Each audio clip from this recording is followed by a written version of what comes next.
question des ressources, elle est capitale, parce que comme je crois que c'est le professeur Bouvier qui l'a dit, mais aussi Monsieur Bensouda, celui qui a l'argent, euh, il a la maîtrise hein, de ses objectifs en tout cas. Hein. La question fiscale est déterminante dans la question des ressources. Il n'y a pas que des ressources fiscales, mais bien entendu, les ressources fiscales sont extrêmement importantes. C'est vrai que le péril qui pèse actuellement sur les ressources fiscales, c'est le changement de modèle économique, le numérique, parce que les systèmes fiscaux ne sont pas toujours adaptés à la nouvelle valeur sur laquelle repose le modèle numérique, et aussi au problème de délocalisation. Dans un des colloques précédents, ici même au Maroc, il y avait eu une intervention sur le sujet où un concept avait été amené, celui de déterritorialisation.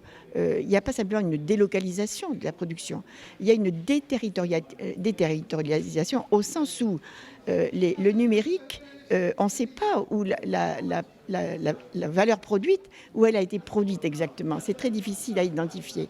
Or, nos systèmes fiscaux, ils sont basés sur la territorialité de l'identification de la valeur. Donc, tout ceci est à mettre sur la table. D'autre part, il est clair que l'évolution du système fiscal dans le contexte contemporain des 30 dernières années, il s'est fait, M.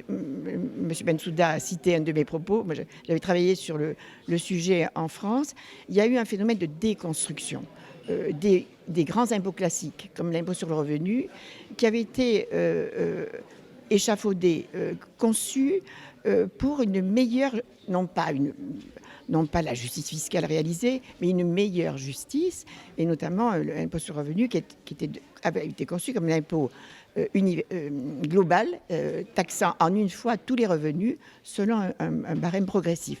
Au Maroc, vous aviez adopté cette logique. Or, on voit que dans les 30 dernières années, il y a eu un phénomène de déconstruction avec des parties des domaines du revenu, comme les revenus fonciers par exemple, ou les revenus immobiliers, qui sont sortis du panier global de l'impôt sur le revenu taxable et qui ont été taxés à des taux proportionnels faibles.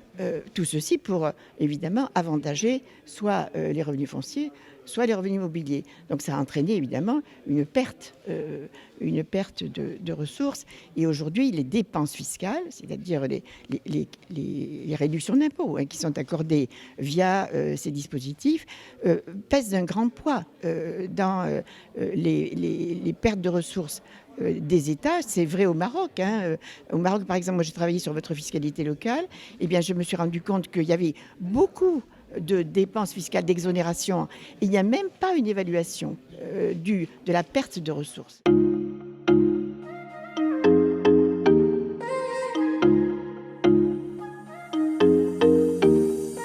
C'est ce qu'on appelle l'évaluation ex ante et l'évaluation ex post. Alors, je vous parle de la question en France. En France, tout projet de loi, et les lois fiscales sont la plupart du temps issues de projets de loi, sont accompagnées d'une étude d'impact, c'est-à-dire d'une sorte d'évaluation ex ante. Sauf que l'étude d'impact, elle est faite par les services qui ont conçu le projet. Donc, l'étude d'impact, elle n'a pas un caractère objectif et scientifique. Bon.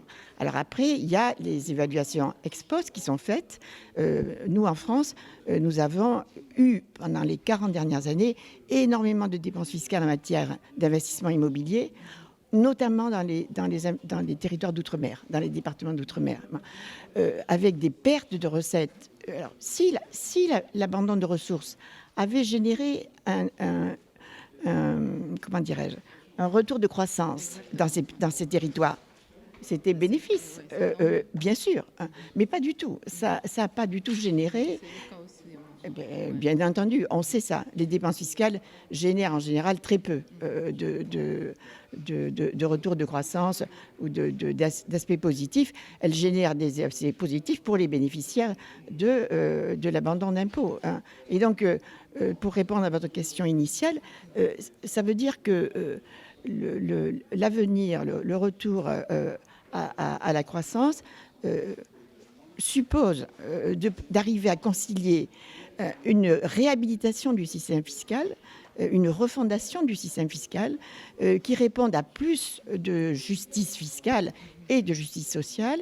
Mais ça veut dire que cela suppose qu'il y ait des contribuables qui sont aujourd'hui gâtés, qui sont bénéficiaires de l'actuel système et qui acceptent de payer. Au Maroc, vous n'avez pas d'impôt sur les successions. Hein, ni la fortune d'ailleurs. Non, alors mettons la fortune d'abord parce que c'est un sujet particulier. Mais vous n'avez pas d'impôt sur les successions. Or, l'impôt sur les successions, il a été considéré, y compris aux États-Unis, à la fin du XIXe siècle, comme un impôt nécessaire parce que l'analyse qui était faite était que celui qui hérite a la chance d'hériter sans avoir mérité, sans avoir travaillé, si vous voulez. Donc, on considérait qu'il était logique que la part qui lui revient soit amputée d'une part qui revienne aux autres, à tous ceux qui n'héritent pas, c'est-à-dire à la collectivité, sous la forme d'un impôt. Ça peut se défendre. Après, il faut de l'équilibre. Il ne faut pas qu'un impôt de succession il soit une captation. Il faut que les petites successions, elles ne soient pas beaucoup taxées. Parce que quand on hérite d'une très grande fortune ou d'une petite... c'est pas du tout la même chose. Donc, ça veut dire... on a parlé de solidarité. Ça veut dire que l'avenir de nos pays, au Maroc comme en France, va dépendre aussi d'une solidarité acceptée, et notamment entre des classes sociales, ou de la part de classes sociales qui, sur le terrain fiscal, notamment, ne sont pas très prêtes à mettre la main au portefeuille.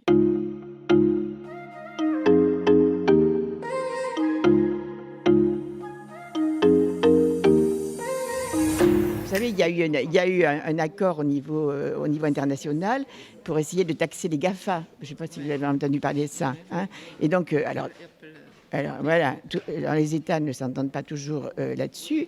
Et il y a également, actuellement, il y a une proposition qui a été acceptée au niveau du G20, me semble-t-il, qui est de taxer, c'est pas uniquement les GAFA, mais qui est un impôt minimum pour éviter que les paradis fiscaux, si vous voulez. Parce que les paradis fiscaux, eux, ils vivent au détriment des pays dans lesquels les entreprises sont parties. Et donc l'idée, c'est de mettre en place un impôt minimum, c'est-à-dire de faire en sorte qu'une entreprise qui s'installe dans un État, mettons dans les Caraïbes ou ailleurs, avec un impôt à 10%, soit obligée de payer tout de même 20%, c'est-à-dire 10% de plus à l'État dans lequel elle devrait normalement payer ses impôts. Alors, c'est une avancée. Après, ce que on ne nous a pas dit dans le cadre de ces accords, c'est quelle assiette, sur quelle base on taxe. Parce que quand on dit 10% ou 20%, je ne me rappelle plus quel est le taux qui a été retenu, mais de quoi? Est-ce que c'est les bénéfices? Est-ce que c'est le chiffre d'affaires? On ne sait pas. Or, si c'est les bénéfices, ça veut dire qu'il faut connaître les bénéfices. Vous voyez, voilà. Donc, c'est des sujets très, très passionnants, très compliqués, sur lesquels on n'avancera pas immédiatement. Pour suivre toute l'actualité d'EcoActu.ma, inscrivez-vous sur notre chaîne YouTube et rejoignez notre communauté sur Facebook et sur les autres réseaux sociaux.